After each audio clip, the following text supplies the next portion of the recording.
కీర్తనలు 91. సర్వోన్నతుడి చాటున నివసించేవాడు సర్వశక్తిశాలి నీడలో నిలిచి ఉంటాడు. ఆయనే నాకు ఆశ్రయం, నా కోట, నేను నమ్ముకునే నా దేవుడు అని నేను యెహోవాను గురించి చెబుతాను.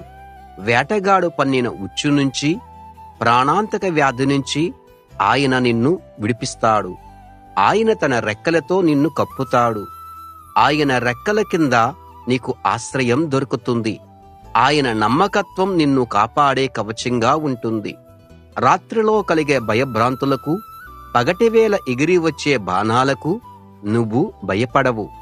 చీకట్లో తచ్చాడే రోగానికి గాని, మధ్యాహ్నం సోకే వ్యాధికి గాని నువ్వు బెదిరిపోవు. నీ పక్కన 1000 మంది, నీ కుడి పక్కన 10,000 మంది నేలకూలినా అది నీ దరిదాపులకు రాదు. దుర్మార్గులకు పడే శిక్ష నువ్వు చూస్తూ ఉంటావు.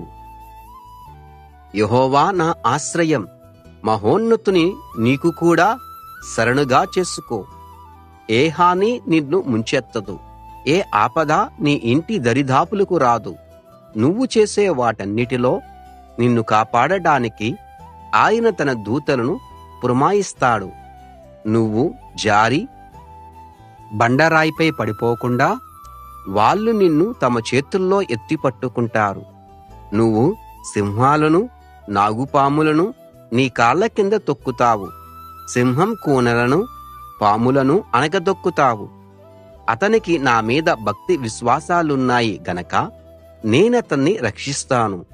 అతడు నా పట్ల స్వామిభక్తి గలవాడు గనక నేనతన్ని కాపాడతాను. అతడు నాకు మొరపెడితే నేనతనికి జవాబిస్తాను. కష్టాల్లో నేను అతనితో ఉంటాను.